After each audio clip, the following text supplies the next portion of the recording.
The psychology of overthinking. Have you ever replayed a conversation in your head over and over, analyzing every word you said, every reaction someone had, wondering if you did something wrong? Overthinking doesn't feel like a choice. It feels like your mind grabs onto something and refuses to let go. Imagine this. It's late at night. You're lying in bed, exhausted, but your brain is still awake. You start thinking about something small that happened earlier. A text message that sounded slightly different. A moment of silence in a conversation. A decision you made. At first, it's just a thought. But then another thought comes. And another.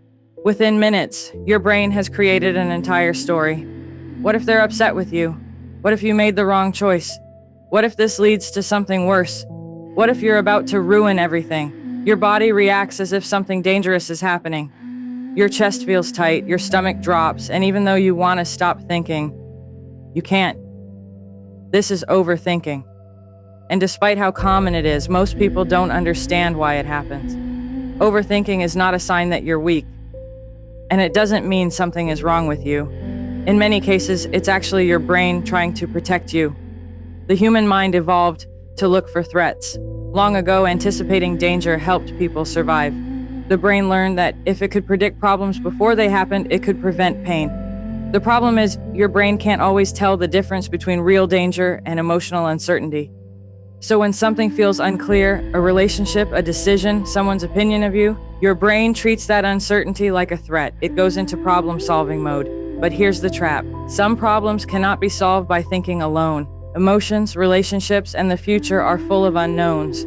No amount of mental analysis can create perfect certainty, yet the brain keeps trying. Psychologists call this rumination, when thoughts loop repeatedly without resolution.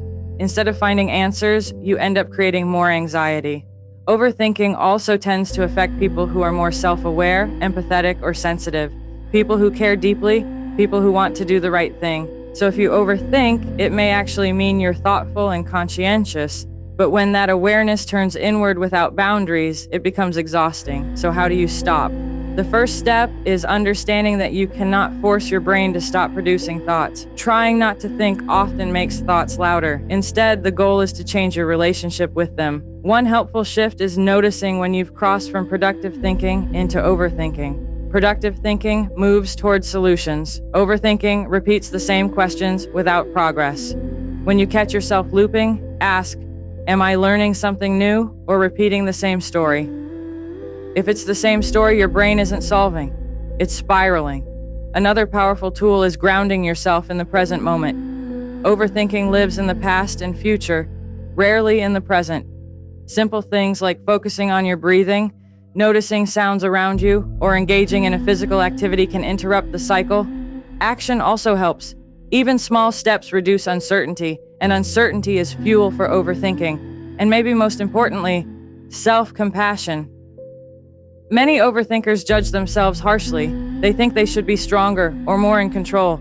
But criticism increases stress, and stress increases overthinking. A calmer inner voice helps the mind settle. You might remind yourself, my brain is trying to protect me. I don't need to solve everything right now. Because the truth is, no one has complete certainty. Not about relationships, not about the future, not about how others see them. Peace doesn't come from having all the answers. It comes from accepting that some questions don't need immediate answers.